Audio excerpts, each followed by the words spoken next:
The cuffs bit deep into the wrists of the man in the tailored navy suit as Deputy Troy Maddox shoved him toward the patrol cruiser, gravel crunching under their feet on the shoulder of Highway 62 just outside the small Texas town of Redwood Springs. To Maddox, this was just another stop, another moment of power on a lonely stretch of asphalt where he believed the badge on his chest made him judge, jury, and king of the road. He laughed when the man calmly said there was a second form of identification inside his wallet, something the deputy should really look at before making a mistake. Maddox didn't bother checking. Why would he? In his mind, the tall black driver behind the wheel of a luxury Lincoln Continental didn't belong in Redwood County, and that alone was enough reason to drag him out of the car and throw him in cuffs. What Maddox didn't realize, what no one inside the Redwood County Sheriff's Department realized yet, was that the man he had just arrested was not a criminal, not a drug courier, and not some traveler who had wandered into the wrong town. He was Special Agent Marcus Ellison of the FBI, and for the past 7 months he had been secretly investigating the very department that was now hauling him to jail. For hours later, when federal helicopters darkened the sky over the precinct and tactical agents stormed the building with warrants in hand, 19 officers would lose their badges, and the city would soon learn it owed nearly $15 million in civil rights settlements. But at that moment, under the brutal Texas sun at 2:07 p.m., Deputy Maddox still thought he was the hunter. The heat pressed down like a physical weight as Marcus drove earlier that afternoon, his rental car gliding along the Tulane highway bordered by scrub trees and dry grass that shimmered in the sunlight. He kept the cruise control locked exactly at 55 miles per hour, hands steady on the steering wheel, eyes flicking occasionally to the rearview mirror. Marcus was 40 years old, a veteran investigator with the FBI's Public Corruption Task Force, and he knew exactly what this road was famous for: questionable traffic stops, mysterious asset seizures, and a pattern of arrests that somehow targeted minority drivers nearly 5 times more often than anyone else passing through the county. It was why the Bureau had sent him here under a quiet undercover assignment, posing as a logistics consultant scouting warehouse locations across the region. His cover story was intentionally boring, designed to attract no attention, unless, of course, someone was already looking for a reason to stop him. When the black County Patrol Dodge Charger appeared in the mirror behind him, Marcus noticed it instantly. The cruiser lingered for a few seconds, pacing him carefully, before the red and blue lights flashed alive in the blazing afternoon sun. Marcus didn't sigh or curse under his breath. Instead, he felt the familiar cold clarity settle into his mind. "Here we go," he murmured softly to himself as he signaled, slowed the car, and pulled onto the gravel shoulder exactly as protocol required. He rolled down all 4 windows to make the officers feel less threatened and placed both hands clearly on the steering wheel with his fingers spread. The patrol car stopped behind him, engine rumbling, but for a long moment no one stepped out. Marcus watched in the side mirror until the driver's door finally opened and a heavy boot hit the gravel.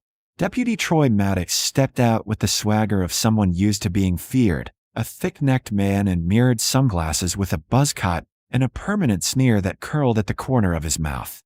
His partner, Deputy Carl Benson, followed a few seconds later, younger and thinner, glancing nervously between the car and his superior officer as they approached. Maddox walked straight to the driver's side window, resting one hand casually on the grip of his holstered pistol while leaning down to peer inside the car.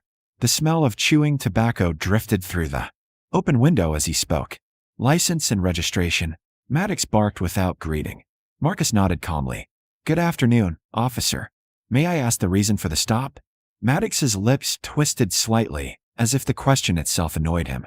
"License and registration," he repeated slowly, emphasizing each word like he was talking to someone stupid. Marcus narrated his movements carefully, just as federal training required. "I'm reaching into my jacket for my wallet now," he said while retrieving it, then handing over his driver's license. Maddox looked at it, raising one eyebrow when he saw the Washington, D.C. address printed on the card. Well, he muttered. "A long way from home, aren't you?" Marcus kept his tone even. "I'm here on business." Maddox glanced at Benson on the passenger side. "Hear that? We got ourselves a businessman." Then his voice dropped into a mocking tone. "Usually when I see a car like this driven by a guy like you around here, it means somebody's moving drugs up the highway." Marcus didn't react outwardly, but the comment confirmed everything the FBI had suspected about the department's behavior. "I assure you, officer, I'm not transporting anything illegal," he replied calmly. Maddox leaned closer, sniffing dramatically. "Funny thing," he said, "because I smell marijuana." It was such an obvious lie that Marcus almost smiled, but instead, he simply nodded slightly. "Then you should probably check inside my wallet before continuing," he said quietly. Maddox's expression hardened instantly. "Step out of the car." Marcus complied slowly, standing to his full height, which was a few inches taller than the deputy. As soon as he turned around, Maddox shoved him roughly against the hood of the Lincoln, the metal scorching hot under the afternoon sun. "Spread your arms," Maddox ordered while aggressively patting him down. Marcus spoke, clearly while staring straight ahead. "Deputy, behind my driver's license there is federal identification. I strongly advise you to review it before making a decision you might regret." Maddox laughed out loud. "Oh yeah? What are you supposed to be, some kind of federal agent?" He twisted Marcus's wrists behind his back with unnecessary force. "You guys always say that." Then came the sharp metallic sound that changed everything.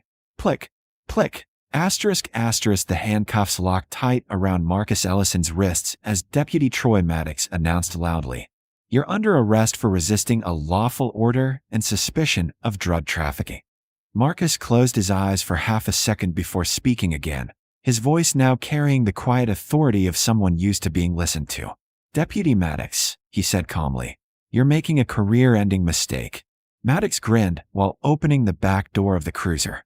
"Buddy," he replied, shoving Marcus into the back seat, "I don't make mistakes." As the door slammed shut and the cruiser pulled away from the roadside, Marcus leaned back against the seat and exhaled slowly.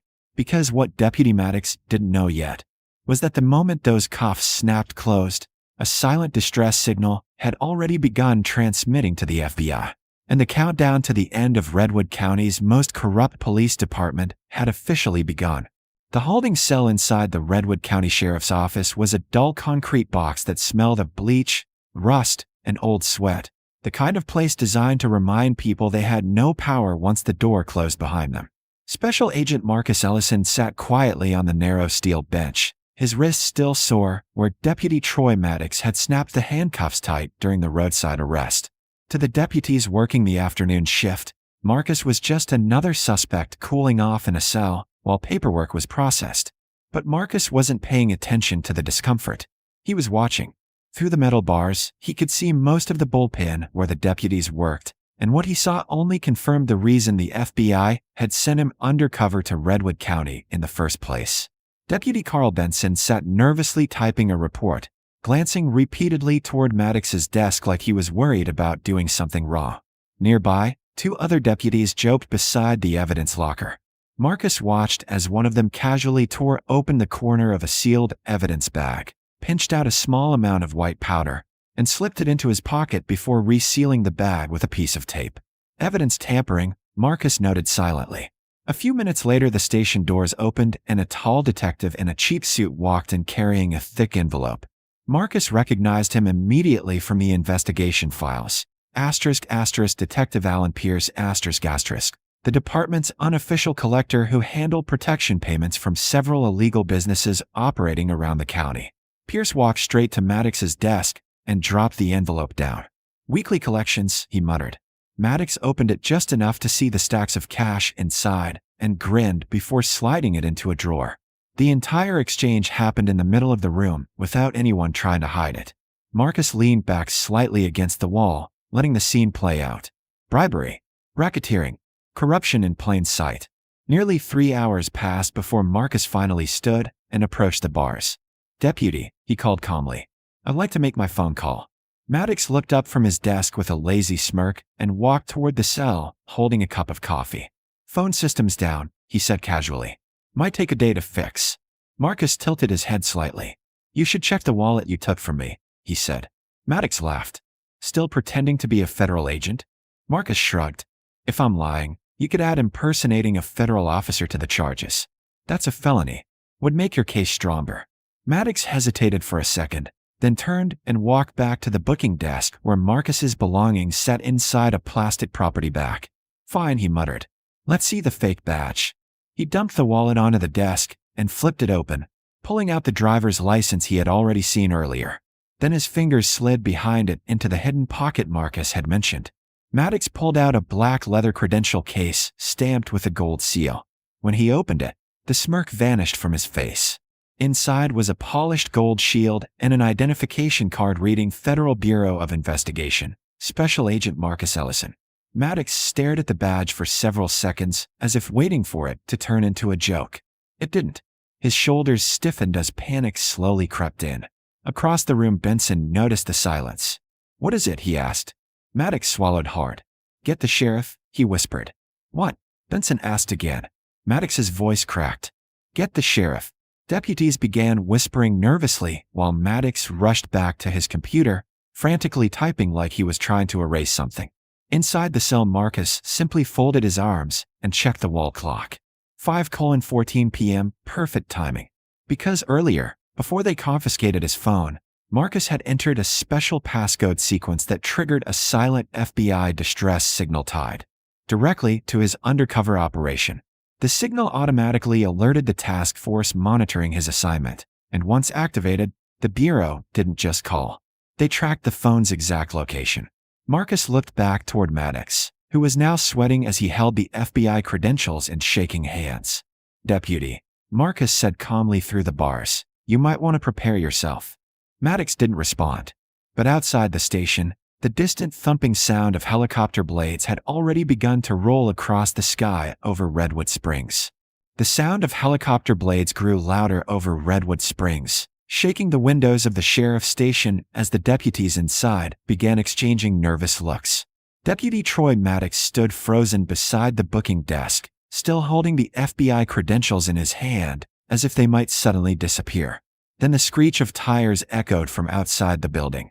One cruiser after another pulled up hard in front of the station. Black SUVs followed close behind. Doors slammed.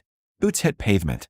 Inside the cell, Special Agent Marcus Ellison simply watched the chaos unfold, his expression calm while the tension in the room thickened by the second. A moment later, a powerful voice blasted through a loudspeaker outside the building. Asterisk, federal agents. Open the doors. Asterisk. The bullpen exploded into confusion. Deputies rushed toward the windows while others scrambled to close computer screens or shove paperwork into drawers. Maddox's face had gone completely pale. He slowly turned toward Marcus, realizing the quiet man he had dragged into the station hours earlier had never been bluffing. The front doors burst open seconds later as a team of armed federal agents flooded into the building wearing tactical vests marked FBI. "Everyone on the ground. Hands where we can see them," one agent shouted. Within moments, the entire room was under control.